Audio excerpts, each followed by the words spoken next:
রাত্রি তখন 8:30 আর বাড়ি থেকেই শোনা যাচ্ছিল জোজোর গান। তো আমি বর্মশাকে ফোন করে বললাম একটু নিয়ে যাবে, গান শুনতে যাব। এই না বলাস তেমনি বেরিয়ে পড়লাম দুজনে মিলে একসাথে সেই বড়লোকি মেলাতে। পৌঁছে গিয়ে বর্মশাই কি বলে শোনো। এখানের মধ্যে কোন গাড়ি নেব? এই তো এটা নেব, সাদাটা নেব, সাদাটা, এই দুটো পাশাপাশি। এরপর একটু অনুষ্ঠানের দিকে গেলাম। একটু অনুষ্ঠান দেখেই বর্মশাই বলে কি যে চলো এসে আবার অনুষ্ঠান দেখবো, একটু ঘুরে আসি মেলার দিকে। তো মেলার দিকে ঘুরতে গিয়েই চা চোখে পড়লো। তো বড়লোকি মেলাতে বড়লোকি চা, এখানে অনেক কিছুই ভ্যারাইটিস চা পাওয়া যাচ্ছে।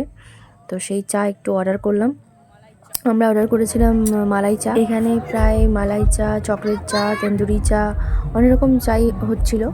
তো আমরা বললাম সব রকম চাই ট্রাই করেছি মোটামুটি, মালাই চাটা খাওয়া হয়নি, চলো মালাই চাটা ট্রাই করি। তাই আমাদের একটা বড় করে একটা ভাঁড়ের মধ্যে চা, এই যে তন্দুরি চা ঢেলে দেওয়া হলো। এরপর ওই যে মালাই, এর উপরে মালাই দিয়ে দিচ্ছে, মালাই বললে ওই সরই বলতে পারো, সেই সর দিয়ে দিচ্ছে। এরপর একটু হোয়াইট ক্রিম বা কিছু একটা হবে হয়তো, সেটাকে দেওয়া হলো। তার সঙ্গে একটু টিস্যু পেপার আর একটা চামচ দিয়ে যাতে শটটা খেতে পারি দিয়ে সার্ভ করলো। দেখতে সুন্দরই লাগছে। তো আমি ট্রাই করার আগেই বর্মশাইকে বললাম তুমি আগে ট্রাই করে বলো কেমন, তারপর আমি কি খাবো। বলছে শোনো একবার। টেস্টি, হ্যাঁ টেস্টি তো লাগবে। 160 টাকার চা ভালোই লাগবে।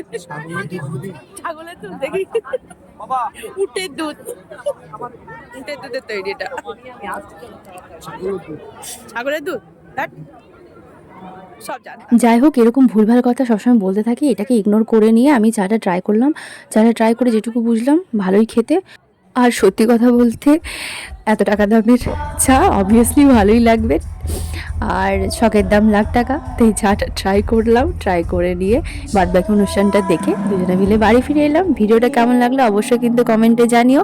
ততক্ষণে সবাইকে টাটা। ভিডিওটা কিন্তু সম্পূর্ণ লাস্ট পর্যন্ত দেখো, আর ভিডিওর যে গানগুলো সেগুলো সম্পূর্ণ তোমাদের জন্য শেয়ার করা।